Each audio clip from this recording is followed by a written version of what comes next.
ಇದು ಬೆಳೆ ಬಂದ್ಬಿಟ್ಟು 6 ತಿಂಗಳು ಹಣ್ಣು ಕೊಡುತ್ತೆ, 6 ತಿಂಗಳು ರೆಸ್ಟ್ ಮಾಡುತ್ತೆ. ಎ ಗ್ರೇಡ್ ಬಂದ್ಬಿಟ್ಟು ನಮಗೆ ಏನಿಲ್ಲ ಅಂದ್ರೂ 400 600 ಗ್ರಾಮ್ ಇದ್ದರೆ ಓಕೆ. 12 ಟನ್ ಅಂತೂ ಒಂದು ಎಕರೆಗೆ ಕೊಯ್ದಿದ್ದಾರೆ. 100 ರೂಪಾಯಿ kg ಸಿಕ್ಕಿದ್ರೂ ಒಂದು 8 ಲಕ್ಷಕ್ಕೇನು ಮೋಸ ಇಲ್ಲ.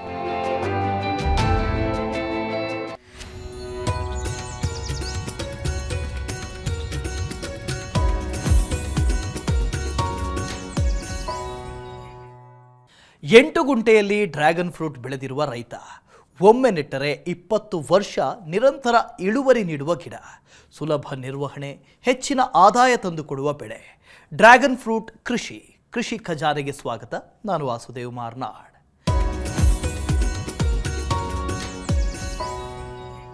ಡ್ರ್ಯಾಗನ್ ಫ್ರೂಟ್ ಹಣ್ಣಿನ ಲೋಕದಲ್ಲಿ ಒಂದು ಅದ್ಭುತ ಮತ್ತು ವಿಶೇಷ ಹಣ್ಣು. ತನ್ನ ವಿಶೇಷ ಗುಣಗಳಿಂದಲೇ ಈ ಹಣ್ಣು ಜಗತ್ತಿನಾದ್ಯಂತ ಅಲ್ಪ ಕಾಲದಲ್ಲೇ ದೊಡ್ಡ ಮಾರುಕಟ್ಟೆಯನ್ನು ವಿಸ್ತರಿಸಿಕೊಂಡಿದೆ.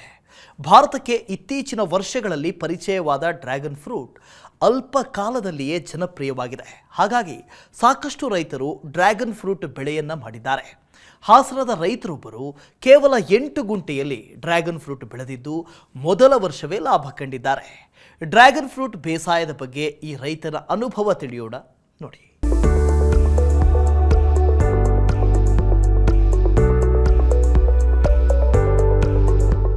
ಡ್ರ್ಯಾಗನ್ ಫ್ರೂಟ್ ಕ್ಯಾಕ್ಟಸ್ ಜಾತಿಗೆ ಸೇರಿರುವ ಹಣ್ಣು. ಈ ಹಣ್ಣು ಬೇಸಿಗೆಯಲ್ಲಿ ದೇಹವನ್ನು ತಂಪಾಗಿಸುವ ಗುಣ ಹೊಂದಿದೆ. ಜೊತೆಯಲ್ಲೇ ಅನೇಕ ಔಷಧೀಯ ಗುಣಗಳನ್ನು ಹೊಂದಿದೆ. ಇನ್ನು ಒಂದು ಹಣ್ಣಿನಲ್ಲಿ 1.2 ಗ್ರಾಂನಷ್ಟು ಪ್ರೋಟೀನ್ ಇರುತ್ತದೆ. ಜೊತೆಗೆ 3 ಗ್ರಾಂ ಫೈಬರ್, ವಿಟಮಿನ್ ಸಿ, ಕಬ್ಬಿಣ ಮತ್ತು ಮೆಗ್ನೀಷಿಯಂ ಅನ್ನು ಹೊಂದಿರುತ್ತೆ. ಜೊತೆಗೆ ಈ ಹಣ್ಣು ಸಕ್ಕರೆ ಕಾಯಿಲೆ, ಹೃದಯ ಸಂಬಂಧಿ ಕಾಯಿಲೆ, ಗ್ಯಾಸ್ಟ್ರಿಕ್, ಅಜೀರ್ಣತೆ ಸೇರಿದಂತೆ ಹಲವು ಕಾಯಿಲೆಗಳಿಗೆ ರಾಮಬಾಣವಾಗಿದೆ. ಹಣ್ಣಿನ ಜೊತೆಯಲ್ಲೇ ಅದರ ಸಿಪ್ಪೆ ಸಹ ಔಷಧೀಯ ಗುಣಗಳನ್ನು ಹೊಂದಿದೆ.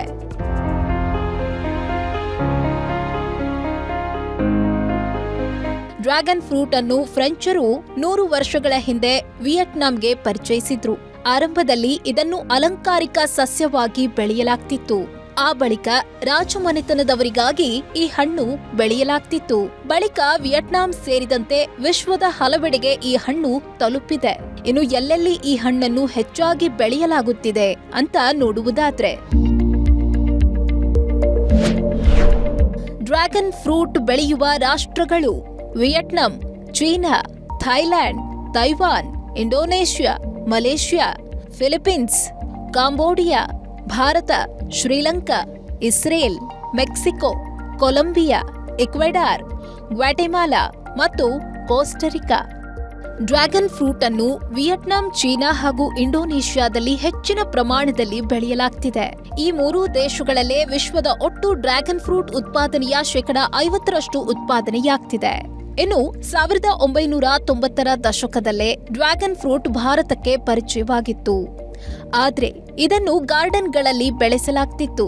ಈ ಹಣ್ಣಿನ ಬಗ್ಗೆ ಜನರಿಗೆ ಹೆಚ್ಚಿನ ಮಾಹಿತಿ ಸಹ ಇರಲಿಲ್ಲ.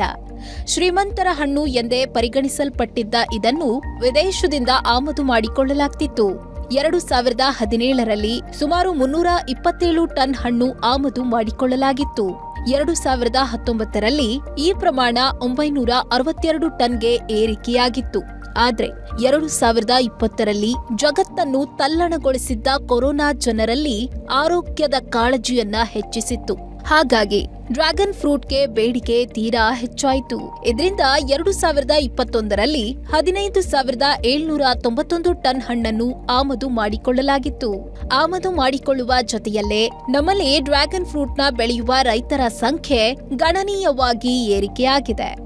ಭಾರತದಲ್ಲಿ ಗುಜರಾತ್, ಕರ್ನಾಟಕ ಮತ್ತು ಮಹಾರಾಷ್ಟ್ರದಲ್ಲಿ ಹೆಚ್ಚಿನ ಪ್ರಮಾಣದಲ್ಲಿ ಡ್ರ್ಯಾಗನ್ ಫ್ರೂಟ್ ಬೆಳೆಯಲಾಗ್ತಿದೆ. ಪ್ರಸ್ತುತ ಸುಮಾರು 3,000 ಹೆಕ್ಟೇರ್ ಪ್ರದೇಶದಲ್ಲಿ ಡ್ರ್ಯಾಗನ್ ಫ್ರೂಟ್ ಬೆಳೆಯಲಾಗ್ತಿತ್ತು. ಇದು ದೇಶೀಯ ಮಾರುಕಟ್ಟೆಯ ಬೇಡಿಕೆಯನ್ನು ಪೂರೈಸುವಷ್ಟಿಲ್ಲ. ಹಾಗಾಗಿ ಈಗಲೂ ಹೆಚ್ಚಿನ ಪ್ರಮಾಣದ ಹಣ್ಣನ್ನು ವಿದೇಶಗಳಿಂದ ಆಮದು ಮಾಡಿಕೊಳ್ಳಲಾಗ್ತಿದೆ.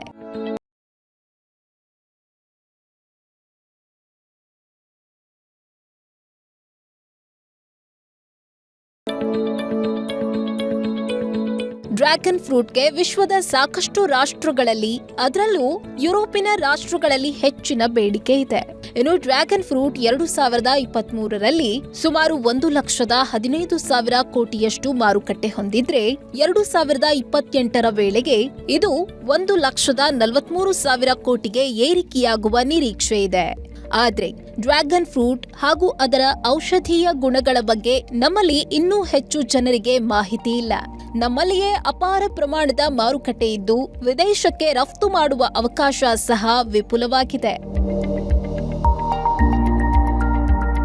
ಡ್ರ್ಯಾಗನ್ ಫ್ರೂಟ್ ಇತ್ತೀಚಿನ ದಿನಗಳಲ್ಲಿ ಹೆಚ್ಚು ಜನಪ್ರಿಯವಾಗ್ತಿದ್ದು ಬಹಳಷ್ಟು ರೈತರು ಹೊಸದಾಗಿ ಡ್ರ್ಯಾಗನ್ ಫ್ರೂಟ್ ಗಿಡಗಳನ್ನು ನಾಟಿ ಮಾಡಿದ್ದಾರೆ. ರೈತರಲ್ಲಿ ಡ್ರ್ಯಾಗನ್ ಫ್ರೂಟ್ ಹೆಚ್ಚು ಪಾಪ್ಯುಲರ್ ಆಗ್ತಿರೋದಕ್ಕೆ ಕಾರಣಗಳೇನು ಅಂತ ನೋಡುವುದಾದ್ರೆ, ಡ್ರ್ಯಾಗನ್ ಫ್ರೂಟ್ ಗಿಡಗಳನ್ನು ಒಮ್ಮೆ ನಾಟಿ ಮಾಡಿದರೆ 20 ವರ್ಷದವರೆಗೆ ನಿರಂತರವಾಗಿ ಇಳುವರಿ ಕೊಡುತ್ತವೆ. ಡ್ರ್ಯಾಗನ್ ಫ್ರೂಟ್ ಗಿಡಗಳ ನಿರ್ವಹಣೆ ಸುಲಭ ಮತ್ತು ನಿರ್ವಹಣಾ ವೆಚ್ಚ ಕಡಿಮೆ. ಶುಷ್ಕ ವಾತಾವರಣಕ್ಕೆ ಹೊಂದಿಕೊಳ್ಳುವ ಗುಣ ಹೊಂದಿದೆ. ವಿವಿಧ ಬಗೆಯ ಮಣ್ಣಿಗೆ ಹೊಂದಿಕೊಳ್ಳುವ ಗುಣ ಹೊಂದಿದೆ. ನಾಟಿ ಮಾಡಿದ 2ನೇ ವರ್ಷಕ್ಕೆ ಇಳುವರಿ ಆರಂಭವಾಗುತ್ತೆ. ಪೂರ್ಣ ಪ್ರಮಾಣದ ಇಳುವರಿ 5ನೇ ವರ್ಷದೊಳಗೆ ಬರುತ್ತದೆ. ಡ್ರ್ಯಾಗನ್ ಫ್ರೂಟ್ ಬೆಳೆಗೆ ಹೆಚ್ಚು ನೀರು ಬೇಕಾಗುವುದಿಲ್ಲ. ಗಿಡದಿಂದ ಕತ್ತರಿಸಿದ ಭಾಗವನ್ನು ಸಸ್ಯಾಭಿವೃದ್ಧಿಗೆ ಬಳಸಬಹುದು. ಈ ಬೆಳೆಗೆ ರೋಗ ಮತ್ತು ಕೀಟಬಾಧೆ ಕಡಿಮೆ ಇದ್ದು ರಾಸಾಯನಿಕಗಳ ಬಳಕೆ ಅತ್ಯಲ್ಪ. ಡ್ರ್ಯಾಗನ್ ಫ್ರೂಟ್ಗೆ ಸ್ಥಳೀಯ ಮತ್ತು ರಫ್ತು ಮಾರುಕಟ್ಟೆಯಲ್ಲಿ ಹೆಚ್ಚಿನ ಬೇಡಿಕೆ ಇದೆ. ಡ್ರ್ಯಾಗನ್ ಫ್ರೂಟ್ನಲ್ಲಿ ಪೋಷಕಾಂಶಗಳು ಹೆಚ್ಚಿದ್ದು ಇದು ಆರೋಗ್ಯಕರವಾದ ಹಣ್ಣು. ನಾಟಿ ಮಾಡಿದ ಬಳಿಕ ಕಡಿಮೆ ಅವಧಿಯಲ್ಲಿ ಆದಾಯ ತಂದುಕೊಡುವ ಬಹುವಾರ್ಷಿಕ ಬೆಳೆ. ಡ್ರ್ಯಾಗನ್ ಫ್ರೂಟ್ನಲ್ಲಿ ಮುಖ್ಯವಾಗಿ 4 ವಿಧಗಳಿವೆ. ಅದರಲ್ಲಿ ಮುಖ್ಯವಾದವುಗಳೆಂದರೆ ಗುಲಾಬಿ ಬಣ್ಣದ ಸಿಪ್ಪೆ ಮತ್ತು ಬಿಳಿ ಬಣ್ಣದ ತಿರುಳು ಹೊಂದಿರುವ ಹಣ್ಣು. ಇದನ್ನು ಪಿತಾಯ ಅಂತಲೂ ಕರೆಯಲಾಗುತ್ತೆ. ಈ ಹಣ್ಣು ಕಪ್ಪು ಬಣ್ಣದ ಬೀಜಗಳನ್ನು ಹೊಂದಿರುತ್ತೆ. ಇನ್ನು 2ನೇ ವಿಧದ ಹಣ್ಣು ನೇರಳೆ ಕೆಂಪು ಬಣ್ಣದ ತಿರುಳು ಹಾಗೂ ಗುಲಾಬಿ ಬಣ್ಣದ ಸಿಪ್ಪೆ ಹೊಂದಿರುತ್ತೆ. ಇನ್ನು ಇದರ ಮೂಲ ಕೋಸ್ಟರಿಯಾ ಆಗಿದ್ದು ಇದನ್ನು ಕೋಸ್ಟರಿಕಾ ಪಿತಾಯ ಅಂತಲೂ ಕರೆಯಲಾಗುತ್ತೆ. 3ನೇಯದು ಹಳದಿ ಬಣ್ಣದ ಸಿಪ್ಪೆ ಮತ್ತು ಬಿಳಿ ಬಣ್ಣದ ತಿರುಳು ಹೊಂದಿರುವ ಹಣ್ಣು. ಈ ಹಣ್ಣಿನ ಮೂಲ ದಕ್ಷಿಣ ಆಫ್ರಿಕಾ. 4ನೆಯ ವಿಧದ ಹಣ್ಣನ್ನು ಕೆಂಪು ಪಿತಾಯ ಅಂತ ಕರೆಯಲಾಗುತ್ತೆ.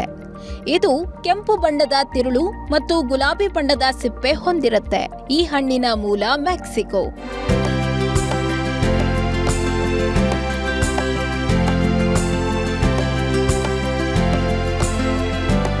ಹಾಸನ ಜಿಲ್ಲೆಯ ಬೇಲೂರು ತಾಲೂಕಿನ ಲಿಂಗಪ್ಪ ಕೊಪ್ಪಲು ಗ್ರಾಮದ ಪ್ರಗತಿಪರ ರೈತರಾದ ಯೋಗೀಶ್ ಅವರು 8 ಗುಂಟೆ ಪ್ರದೇಶದಲ್ಲಿ ಡ್ರ್ಯಾಗನ್ ಫ್ರೂಟ್ ಬೆಳೆದಿದ್ದಾರೆ. ಇವರು ಡ್ರ್ಯಾಗನ್ ಫ್ರೂಟ್ ಗಿಡಗಳನ್ನು ಸಾಲಿನಿಂದ ಸಾಲಿಗೆ 12 ಅಡಿ ಹಾಗೂ ಒಂದು ಕಂಬದಿಂದ ಮತ್ತೊಂದು ಕಂಬಕ್ಕೆ 8 ಅಡಿ ಅಂತರ ನೀಡಿ ನಾಟಿ ಮಾಡಿದ್ದಾರೆ. ಡ್ರ್ಯಾಗನ್ ಫ್ರೂಟ್ ಹಾಕೋದೇ ಆದರೆ ಭೂಮಿಯ ಒಂದು ಲೆವೆಲ್ಲಾಗಿ ಅಚ್ಚುಕಟ್ಟಾಗಿ 4 ಮೂಲೆನೂ ಒಂದು ಸಮದಟ್ಟವಾಗಿ ಉಳುಮೆ ಮಾಡಿದಾದ್ಮೇಲೆ 12/8ಕ್ಕೆ ಹಾಕಿದ್ದೀನಿ. ನಾನು 12 ಅಡಿ 8 ಅಡಿಗೆ ಹಾಕಿದ್ದೀನಿ. ಹಾಗಾಗಿ ಎಲ್ಲ ಹದ ಆದಮೇಲೆ ಒಂದು ಟೇಪ್ ತಗೊಂಡು 12/8ಕ್ಕೆ ನೀವು ಅಳತೆ ಮಾಡಿ ಅಳತೆಗೆ ತಕ್ಕನಾಗೆ ಗುಂಡಿ ಹೊಡೆಸಿ ಆ ಪೋಲು ನೊಟ್ಟಾದಮೇಲೆ ಪೋಲೆಲ್ಲ ನೊಟ್ಟಾಗಿದ್ಮೇಲೆ ಅದಕ್ಕೆ ಒಂದು ಸ್ವಲ್ಪ ಗೊಬ್ಬರ ಹಾಕಬೇಕು ಪೋಲ್ ಬಡ್ಡಿಗೆ. ಆಮೇಲೆ ಉದಿ ಹಾಕಿ ಆ ಕಡೆ ಈ ಕಡೆ ಮಣ್ಣೆಲ್ಲ ತೆಗೆದು ಉದಿ ಹಾಕಿದ್ದು ಆದಮೇಲೆ ಮತ್ತೆ ಅದಕ್ಕೆ ಸೊಸಿ ತಗೊಬಂದ್ಬಿಟ್ಟು ನಾವು ಒಳ್ಳೆ ಮದರ್ ಪ್ಲ್ಯಾಂಟ್ ಒಂದು 3 ವರ್ಷ 4 ವರ್ಷ ಬೆಳೆದಿರ್ತಾರಲ್ಲ ಅಂಥರ್ಥ ಹೋಗಿ ಸೊಸಿ ತಗೊಬಂದು ನಾವು ಇಟ್ಕೊಂಡು ಒಂದು ಸ್ವಲ್ಪ ದಿವಸ ಆದಮೇಲೆ ಅದಕ್ಕೆಲ್ಲ ಕ್ಲೀನಾಗಿ ಗುಣಿ ಎಲ್ಲ ಹೊಡ್ಕೊಂಡು ಕಂಬ ಸುತ್ತ ಮತ್ತೆ ಅದಕ್ಕೆ ದನಿನ ಗೊಬ್ಬರ ಅಂದರೆ ಮನೇಲಿ ಕೊಟ್ಟಿಗೆ ಗೊಬ್ಬರ ಅದ್ರ ಜೊತೆ ಬೇವಿನ ಹಿಂಡಿ ಇಂಥವನ್ನೆಲ್ಲ ಮಿಕ್ಸ್ ಮಾಡಿ ಅದಕ್ಕೆ ಸುತ್ತ ಹಾಕಿ ಅದು ಕ್ಲೀನಾಗಿ ಒಂದು ಹದ ಇರೋ ಟೈಮಲ್ಲಿ ನಾವು ಸೊಸಿ ನಾಟಿ ಮಾಡಿದ್ರೆ ಒಳ್ಳೆಯದು.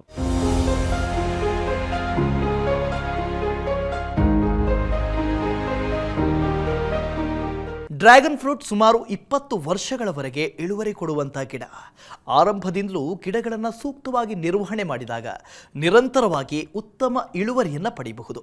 ಇನ್ನು ಯೋಗೇಶ್ ಅವರು ಡ್ರ್ಯಾಗನ್ ಫ್ರೂಟ್ನಲ್ಲಿ ರೋಗ ಕೀಟಗಳ ನಿರ್ವಹಣೆ ಹೇಗೆ ಮಾಡಿದ್ದಾರೆ ಅನ್ನೋ ವಿವರ ನೋಡೋಣ. ನೋಡಿ. ಡ್ರ್ಯಾಗನ್ ಫ್ರೂಟ್ ಬಳ್ಳಿಯಂತೆ ಹಬ್ಬುವ ಗಿಡವಾಗಿದ್ದು ಇದನ್ನು ಕಂಬಕ್ಕೆ ಹಬ್ಬಿಸಬೇಕು. ಇನ್ನು ಸಸಿ ನಾಟಿ ಮಾಡಿದ 1.5 ತಿಂಗಳಲ್ಲಿ ಸಸಿಗಳ ಬೆಳವಣಿಗೆ ಆರಂಭವಾಗುತ್ತೆ. ಈ ಹಂತದಲ್ಲಿ ಸಸಿಗಳಿಗೆ ಪೆಟ್ಟಾಗದಂತೆ ಅದನ್ನು ಕಂಬಕ್ಕೆ ಹಬ್ಬಿಸಬೇಕು. ಇನ್ನು ಸಸಿಗಳು ಮೇಲ್ಮುಖವಾಗಿ ಬೆಳೆಯುವಂತೆ ನಿರ್ವಹಣೆ ಮಾಡಬೇಕು.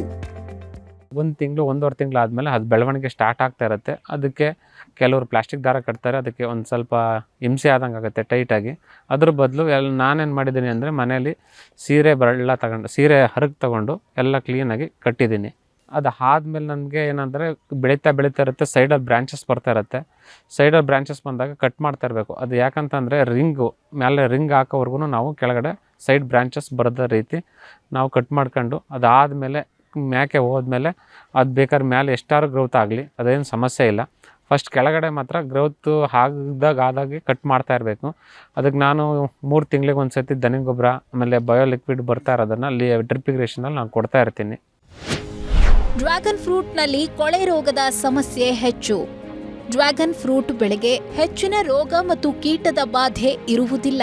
ಸರಿಯಾಗಿ ಬೆಳೆಯ ನಿರ್ವಹಣೆ ಮಾಡದಿದ್ದರೆ ಕೆಲವೊಂದು ರೋಗ ಮತ್ತು ಕೀಟಗಳು ಬೆಳೆಯನ್ನು ಬಾಧಿಸುತ್ತವೆ.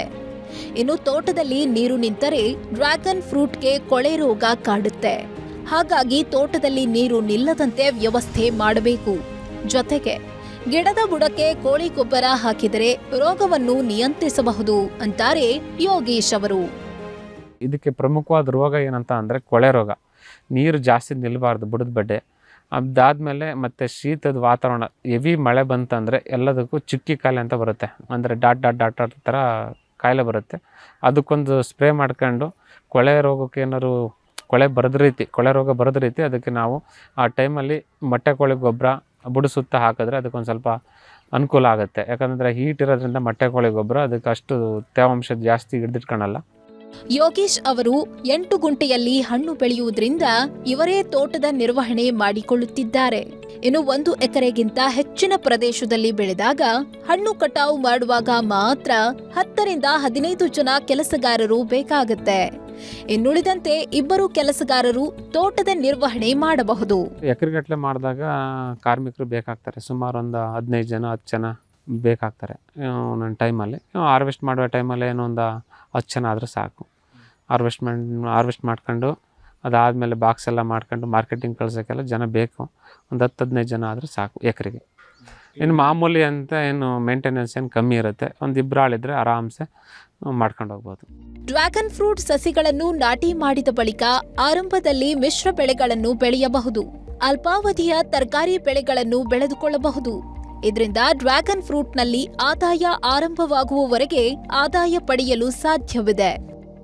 ಇವತ್ತು ಡ್ರ್ಯಾಗನ್ ಫ್ರೂಟ್ ಹಾಕಿದ ತಕ್ಷಣ ಸುಮ್ಮನಾಗ್ತಾರೆ ಜನಗಳು. ಅದರೊಳಗೆ ಮಿಶ್ರ ಬೆಳೆ ಮಾಡೋದ್ರಿಂದ ನಾವು ವರ್ಷದೊಳಗೆ ಏನಾದರೂ ಮಿಶ್ರ ಬೆಳೆಯಲ್ಲಿ ಏನಾದರೂ ಅನುಕೂಲ ಆಯ್ತು ಅಂತ ಅಂದರೆ ನಮಗೆ ಫ್ರೀಯಾಗಿ ಉಳ್ಕೊಳತ್ತೆ ಡ್ರ್ಯಾಗನ್ ಫ್ರೂಟು. ನೆಕ್ಸ್ಟ್ ಇಯರ್ ಫಸಲು ಬಂದ ತಕ್ಷಣ ನಮಗೆ ಲಾಭನೇ ಅದು. 1 ವರ್ಷ ಇಲ್ಲ 1.5 ವರ್ಷ ಅದರೊಳಗೆ ಮಿಶ್ರ ಬೆಳೆ ಮಾಡ್ಬೋದು. ಅದಾದಮೇಲೆ ಬೆಳೆ ಮಾಡೋಕ್ಕೆ ಸಮಸ್ಯೆ. ಯಾಕಂದರೆ ಓಡಾಡೋದಕ್ಕೆ ಎಲ್ಲ ಹಿಂಸೆ ಆಗುತ್ತೆ. ಅದರೊಳಗಡೆ ಮುಳ್ಳೆಲ್ಲ ಹೊಡೆಯೋದ್ರಿಂದ ಸಮಸ್ಯೆ ಆಗುತ್ತೆ. ಜಾಗ ಬೇಕು ನಮ್ಗೆ ತಿರುಗಾಡೋದಕ್ಕೆ. 1-1.5 ವರ್ಷದ ತನಕ ಮಿಶ್ರ ಬೆಳೆ ಮಾಡ್ಬೋದು. ಹೊಸದಾಗಿ ಡ್ರ್ಯಾಗನ್ ಫ್ರೂಟ್ ಬೆಳೆಯುವ ರೈತರು ಆರಂಭದಲ್ಲಿ ಸಣ್ಣ ಪ್ರಮಾಣದಲ್ಲಿ ಬೆಳೆಯಬೇಕು. 10 ಗುಂಟೆಯಲ್ಲಿ ಪ್ರಾಯೋಗಿಕವಾಗಿ ಬೆಳೆದು ಆ ಬಳಿಕ ಮಾರುಕಟ್ಟೆ ಚೆನ್ನಾಗಿದ್ದರೆ ಹೆಚ್ಚಿನ ಪ್ರಮಾಣದಲ್ಲಿ ಬೆಳೆಯಬಹುದು. ಇದರಿಂದ ಬೆಳೆಯಲ್ಲಿ ನಷ್ಟವಾದರೂ ರೈತರಿಗೆ ಹೆಚ್ಚಿನ ಹೊರೆ ಬೀಳುವುದಿಲ್ಲ ಅನ್ನೋದು ಯೋಗೀಶ್ ಅವರ ಅನುಭವದ ಮಾತು. ಇದನ್ನ ಮಾಡೋ ಅಂತರು ಜಾಸ್ತಿ ಮಾಡಬೇಡಿ. ಒಂದು ಸ್ವಲ್ಪ ಕಮ್ಮಿ ದರ್ಜೆಲಿ ಮಾಡಿ. 8 ಕುಂಟೆ 10 ಕುಂಟೆ 15 ಕುಂಟೆ ಒಳಗೆ ಮಾಡಿ. ಎಕರೆಗಟ್ಟಲೆ ಮಾಡಿ ಕೈ ಸುಟ್ಕೋಬೇಡಿ. ಯಾಕಂತಂದರೆ ಇದು ಜನಗಳಿಗೆ ಅಷ್ಟು ಅರಿವಿಲ್ಲ ಇದ್ರ ಬಗ್ಗೆ. ಡ್ರ್ಯಾಗನ್ ಫ್ರೂಟ್ ಅಂದರೆ ಏನು ಅಂತ ನಮ್ಮನ್ನೇ ಪ್ರಶ್ನೆ ಮಾಡ್ತಾರೆ. ಇಲ್ಲಿ ಸುತ್ತಮುತ್ತ ಬಂದರು ಇದು ಯಾವ ಥರ ಏನು ಅಂತ ನಮ್ಮನ್ನೇ ತಿಳಿದು ಅವರು ತೊಗೊಂಡೋಗ್ತಿರ್ತಾರೆ. ಒಂದು ಸ್ವಲ್ಪ ಮಾರ್ಕೆಟಿಂಗ್ ಸಮಸ್ಯೆ ಇದೆ. ಇದು ಬೇರೆ ಥರ ಎಲ್ಲ ಥರದಲ್ಲಿ ಹಣ್ಣು ಮಾವು ಆಗಿರ್ಬೋದು, ಸೇಬ್ ಆಗಿರ್ಬೋದು, ಕಿತ್ಲೆ ಆಗಿರ್ಬೋದು, ಯಾವುದೇ ರೀತಿ ಮಾರ್ಕೆಟಿಂಗ್ ಇಲ್ಲ. ಮಾರ್ಕೆಟಿಂಗ್ ನೋಡ್ಕೊಂಡು ಮುಂದುವರೆಯೋದು ಒಳ್ಳೆಯದು. ಹಾಗಾಗಿ ಎಕರೆಗಟ್ಟಲೆ ಎಲ್ಲ ಹಾಕಿ ಕೈ ಸುಟ್ಕೊಳ್ಳೋದು ಬದಲು ಒಂದು 10 ಕುಂಟೆಗೆ ಹಾಕಿ ನಿಮಗೂ ನೆಕ್ಸ್ಟ್ ಮಾಡಬೇಕು ಅನ್ನೋದು ಏನಾದ್ರು ಬಂತಂದರೆ ಎಕರೆಗಟ್ಟಲೆ ಹಾಕ್ಬೋದು. ಇಲ್ಲ ಇಷ್ಟೇ ಸಾಕು, ಇಷ್ಟೇ ಮಾರ್ಕೆಟಿಂಗ್ ಮಾಡ್ತಾಯಿದ್ದೀವಿ ಅನ್ನೋ ಮನಸ್ಸಲ್ಲಿದ್ದರೆ ಇಷ್ಟನ್ನೇ ಮೇಂಟೈನ್ ಮಾಡ್ಕೊಂಡು ಹೋಗ್ಬೋದು. ಮತ್ತು ಇದರಲ್ಲಿ ಯಾವ ಥರ ಹಾವಭಾವ, ಯಾವ ಥರ ಮೇಂಟೈನ್ ಮಾಡಿದ್ರೆ ಯಾವ ಥರ ಗಿಡ ಚೆನ್ನಾಗಿ ಬರುತ್ತೆ ಅನ್ನೋದೆಲ್ಲದೂ ತಿಳ್ಕೊಬೋದು.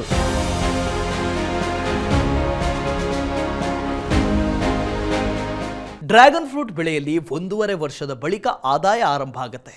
ಆದರೆ ಯೋಗೀಶ್ ಅವರು ಮೊದಲ ಫಸಲು ಪಡೆಯುವ ಮೊದಲೇ ಹಾಕಿರುವ ಬಂಡವಾಳವನ್ನು ವಾಪಸ್ ಪಡೆದಿದ್ದಾರೆ. ಅವರು ಯಾವ ವಿಧಾನದಲ್ಲಿ ಬೆಳೆ ಬೆಳೆದಿದ್ದಾರೆ, ಹೂಡಿದ ಬಂಡವಾಳ ಹಿಂಪಡೆದಿದ್ದಾರೆ ಅನ್ನೋ ವಿವರ ನೋಡೋಣ ಬನ್ನಿ. ಮೊದಲ ವರ್ಷ 4 ರಿಂದ 6 ಟನ್ ಹಣ್ಣಿನ ಇಳುವರಿ. 1 ಎಕರೆಯಲ್ಲಿ ಗರಿಷ್ಠ 15 ಟನ್ ಇಳುವರಿ. ಡ್ರ್ಯಾಗನ್ ಫ್ರೂಟ್ ಗಿಡಗಳನ್ನು ನಾಟಿ ಮಾಡಿದ ಬಳಿಕ ಮೊದಲ ವರ್ಷದಲ್ಲಿ 4 ರಿಂದ 6 ಟನ್ ವರೆಗೆ ಇಳುವರಿ ಪಡೆಯಬಹುದು. ಇನ್ನು ಗಿಡಗಳು ದೊಡ್ಡದಾದ ಬಳಿಕ 1 ಎಕರೆಯಲ್ಲಿ ಗರಿಷ್ಠ 15 ಟನ್ ವರೆಗೆ ಇಳುವರಿ ಪಡೆಯಬಹುದು. ಸರಾಸರಿ 12 ಟನ್ ಇಳುವರಿ ಸಿಗುತ್ತೆ. ಒಂದು ಹಣ್ಣು 400 ರಿಂದ 600 ಗ್ರಾಂ ತೂಕ ಇದ್ದರೆ ಉತ್ತಮ. ಮೊದಲನೇ ಬೆಳೆಯಲ್ಲಿ ಒಂದು ಗಿಡಕ್ಕೆ ಒಂದು 10 ರಿಂದ 15 kg ಅಂದ್ರೆ ಒಂದು ಎಕರೆಗೆ 4 ರಿಂದ 6 ಟನ್ ವರೆಗೂ ಫಸಲು ಕೊಯ್ಬೋದು. ಒಂದು 5 ವರ್ಷ ಆದ್ಮೇಲೆ ಒಂದು 15 ಟನ್ 12 ಟನ್ ಹಿಂಗೆಲ್ಲ ಕುಯ್ಯೋಂಥ ಚಾನ್ಸಸ್ ಇದೆ. 12 ಟನ್ ಅಂತ ಒಂದು ಎಕರೆ ಕುಯ್ದಿದ್ದಾರೆ. ಒಂದು ಹಣ್ಣು 400 ಗ್ರಾಮಿಂದ 600-650 ಗ್ರಾಮು, ಕೆಲವರು 1 kg ವರೆಗೂ ತೆಗೆದಿದ್ದಾರೆ. 1 kg ತೆಗೆದ್ರೆ ಮಾರ್ಕೆಟಿಂಗ್ ಮಾಡೋಕ್ಕೆ ಸಮಸ್ಯೆ ಇದೆ. ಮಾರ್ಕೆಟಿಂಗಿಗೆ ಅಂತ ಉದ್ದೇಶವಾಗಿ ಹೇಳಿದ್ರೆ 400 ರಿಂದ 600 ಗ್ರಾಮ್ ಇದ್ದರೆ ಸಾಕು. ಇನ್ನೊಂದು ಸೆಕೆಂಡ್ ಕ್ವಾಲಿಟಿ ಅಂದರೆ 300 ರಿಂದ 405 ಗ್ರಾಮ್ ಇದ್ದರೆ ಸಾಕು. ಎ ಕ್ವಾಲಿಟಿ ಬಂದುಬಿಟ್ಟು ಎ ಗ್ರೇಡ್ ಬಂದುಬಿಟ್ಟು ನಮಗೆ ಏನಿಲ್ಲ ಅಂದ್ರೂ 400 ರಿಂದ 600 ಗ್ರಾಮ್ ಇದ್ದರೆ ಓಕೆ. ಬಿ ಗ್ರೇಡ್ ಬಂದುಬಿಟ್ಟು 300 ರಿಂದ 405 ಗ್ರಾಮ್ ಇದ್ದರೆ ಮಾರ್ಕೆಟಿಂಗ್ ಮಾಡೋಕ್ಕೆ ಅನುಕೂಲ ಅಂತೆ. ಅಂದರೆ ಇವತ್ತು ಕಮ್ಮಿ ಇದ್ದರೆ ಒಂದು ಸ್ವಲ್ಪ ಜನಗಳು ಎಲ್ಲರೂ ತೊಗೊಳಕ್ಕೆ ಆಸೆ ಪಡ್ತಾರೆ. 1 kg ಬೆಳೆದ್ರೆ ಯಾರೂ ಅಷ್ಟಾಗಿ ಹಣ್ಣು ತೊಗೊಳಕ್ಕೆ ಆಸೆ ಪಡಲ್ಲ. 1 ಎಕರೆಯಲ್ಲಿ ಡ್ರ್ಯಾಗನ್ ಫ್ರೂಟ್ ಬೆಳೆಯಲು 4 ರಿಂದ 5.5 ಲಕ್ಷ ಬಂಡವಾಳ. 1 ಎಕರೆಯಲ್ಲಿ ಡ್ರ್ಯಾಗನ್ ಫ್ರೂಟ್ ಬೆಳೆಯಲು ಕನಿಷ್ಠ 4 ರಿಂದ 5.5 ಲಕ್ಷ ಬಂಡವಾಳ ಬೇಕಾಗುತ್ತೆ. ಇನ್ನು 2ನೇ ವರ್ಷದಿಂದ ಬೆಳೆಯ ನಿರ್ವಹಣೆಗೆ ಸುಮಾರು 50,000 ಖರ್ಚಾಗತ್ತೆ. ಇನ್ನು ಒಂದು ಕಂಬದ ಸುತ್ತ 4 ಸಸಿ ನಾಟಿ ಮಾಡಬಹುದು. 1 ಸಸಿ ನಾಟಿ ಮಾಡಲು 60 ರೂಪಾಯಿಯಂತೆ 4 ಸಸಿಗೆ 240 ರೂಪಾಯಿ ಖರ್ಚಾಗತ್ತೆ. ಇನ್ನು ಒಂದು ಕಂಬಕ್ಕೆ 750 ರೂಪಾಯಿಯಂತೆ 8 ಗುಂಟೆ ಜಾಗದಲ್ಲಿ 80 ಕಂಬ ನೆಟ್ಟಿದ್ದೇವೆ. ಕಂಬಗಳು ಮತ್ತು ಸಸಿ ಎಲ್ಲ ಸೇರಿ ಒಟ್ಟು 1,35,000 ಖರ್ಚಾಗಿದೆ. ಆರಂಭದಲ್ಲಿ ಸಸಿ ನಾಟಿ ಮಾಡಿದ ಬಳಿಕ ಮಿಶ್ರ ಬೆಳೆಯಾಗಿ ಚೆಂಡು ಹೂ ಬೆಳೆದಿದ್ದೆ. ಆ ಬಳಿಕ ಮೆಣಸಿನಕಾಯಿ ಹಾಗೂ ಟೊಮ್ಯಾಟೊ ನಾಟಿ ಮಾಡಿದ್ದೆ. ಚೆಂಡು ಹೂ, ಮೆಣಸಿನಕಾಯಿ ಹಾಗೂ ಟೊಮ್ಯಾಟೊದಿಂದ ಬಂದಿರುವ ಆದಾಯದಿಂದಲೇ ಡ್ರ್ಯಾಗನ್ ಫ್ರೂಟ್ ನಾಟಿ ಮಾಡಲು ಮಾಡಿದ್ದ ಖರ್ಚು ವಾಪಸ್ಸಾಗಿದೆ. ಹಾಗಾಗಿ ಈಗ ಹಣ್ಣು ಮಾರಾಟದಿಂದ ಬರುವ ಆದಾಯವೆಲ್ಲವೂ ಲಾಭ. ಮಿಶ್ರ ಬೆಳೆ ಮಾಡಿದ್ದರಿಂದಲೇ ನಮಗೆ ಹೆಚ್ಚುವರಿ ಆದಾಯ ಬಂದಿದೆ ಅಂತಾರೆ ಯೋಗೀಶ್ ಅವರು. ಇವತ್ತು ಹೊಸ್ದಾಗಿ ಮಾಡೋಂಥ ರೈತರಿಗೆ ಒಂದು ಎಕರೆಗೆ 480 ರಿಂದ 500 ಪೋಲ್ ಹಿಡಿಯುತ್ತೆ. ಕನಿಷ್ಠ ಪಕ್ಷ ಅಂದರೆ 4 ಲಕ್ಷದಿಂದ 5-5.5 ಲಕ್ಷ ಆದರೂ ದುಡ್ಡು ಬೇಕು ಫಸ್ಟು ಇನ್ವೆಸ್ಟ್ಮೆಂಟು.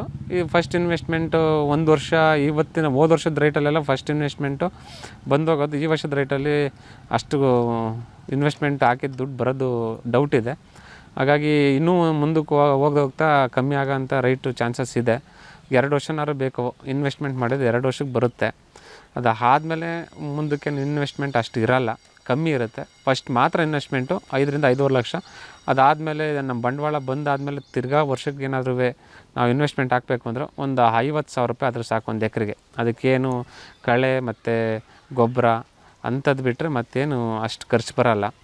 ಫಸ್ಟ್ ಇನ್ವೆಸ್ಟ್ಮೆಂಟೇ ಜಾಸ್ತಿ ಇದಕ್ಕೆ.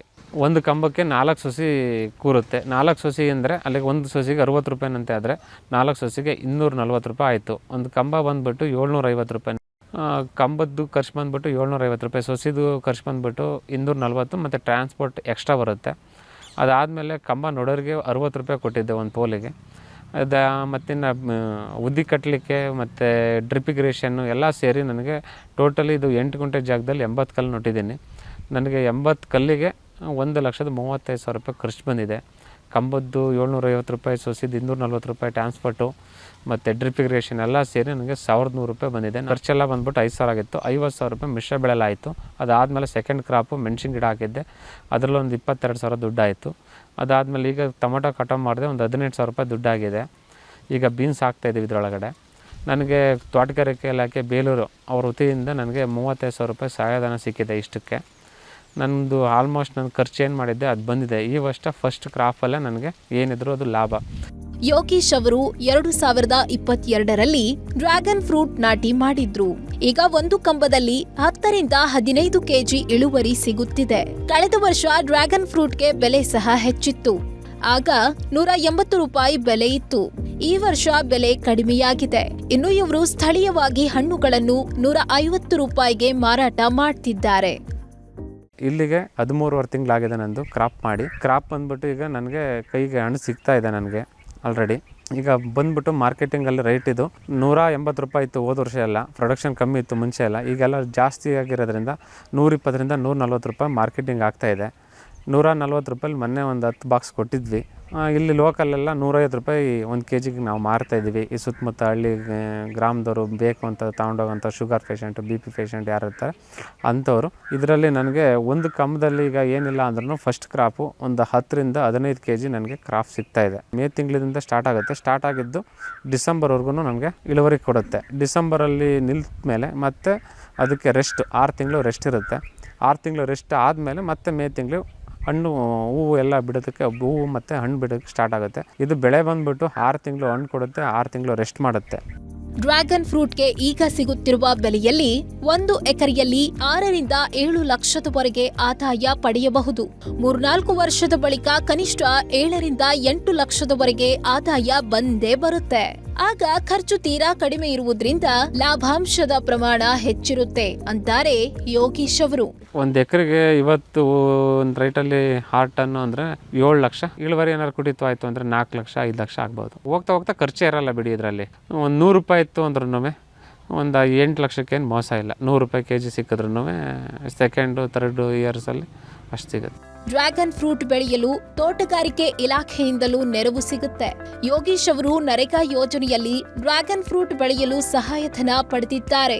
1 ಎಕರೆಗೆ 53,000ದಿಂದ 1 ಲಕ್ಷದವರೆಗೂ ಸಹಾಯಧನ ಸಿಗುತ್ತೆ. ಯೋಗೀಶ್ ಅವರಿಗೆ 8 ಗುಂಟೆಗೆ 33,000 ರೂಪಾಯಿ ಸಹಾಯಧನ ಸಿಕ್ಕಿದೆ. ತೋಟಗಾರಿಕೆ ಇಲಾಖೆಯಲ್ಲಿ ನರೇಗಾದಲ್ಲಿ 1 ಎಕರೆಗೆ 53,000ದಿಂದ ಹಿಡಿದು 1 ಲಕ್ಷದವರೆಗೂ ತೊಗೊಂಡಿದ್ದಾರೆ. ಆ ಎಸ್ಟಿಮೇಟಿನ ಮೇಲೆ ಡಿಪೆಂಡ್ ಆಗುತ್ತೆ. 1 ಎಕರೆ ಅಂದರೆ 480-500 ಪೋಲ್ ಹಾಕ್ತಾರೆ. ಕೆಲವರು 300 ಪೋಲ್ ಹಾಕಿದ್ರೆ ಅವ್ರದ್ದು ಕರೆಕ್ಟಾಗಿ 1 ಎಕರೆ ಭರ್ತಿ ಮಾಡ್ತೀನಿ ಅಂದರೆ 1 ಲಕ್ಷ ಚಿಲ್ಲರೆ ಇದಕ್ಕಿದೆ. ನಾನು ತಿಳಿದ ಮಟ್ಟಿಗೆ ನಂದು ಇದಕ್ಕೆ 80 ಕಲ್ಲಿದೆ. ಒಂದು 33,000 ರೂಪಾಯಿ ನನಗೆ ಸಬ್ಸಿಡಿ ಆಗಿದೆ.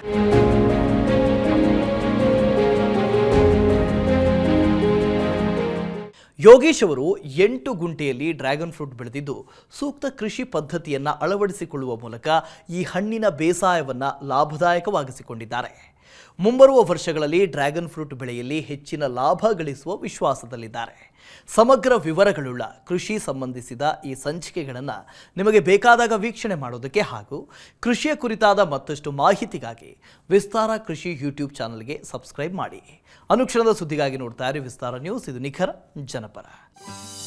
ನೀವು ವಿಶೇಷವಾದ ಬೆಳೆ ಬೆಳೆದಿದ್ರೆ, ತಂತ್ರಜ್ಞಾನ ಅಳವಡಿಸಿಕೊಂಡು ಕೃಷಿ ಮಾಡ್ತಾ ಇದ್ರೆ, ಮಾದರಿ ಕೃಷಿಕರಾಗಿದ್ರೆ ವಿಸ್ತಾರ ನ್ಯೂಸ್ ತಂಡವನ್ನು ಸಂಪರ್ಕಿಸಿ. ನಿಮ್ಮ ಗೆಲುವಿನ ಗುಟ್ಟನ್ನು ನಮ್ಮ ಜೊತೆ ಹಂಚಿಕೊಳ್ಳಬಹುದು. ವಿಳಾಸ ವಿಸ್ತಾರ ನ್ಯೂಸ್, ನಂಬರ್ 1, 2 ಹಾಗೂ 4ನೇ ಮಹಡಿ, the new Indian express building, 2 ಹಾಗೂ 3ನೇ ಬ್ಲಾಕ್, ಕ್ವೀನ್ಸ್ ರಸ್ತೆ, ಬೆಂಗಳೂರು 560001. Phone number 9606942030. ಇಮೇಲ್ ವಿಳಾಸ program@vistaranews.com.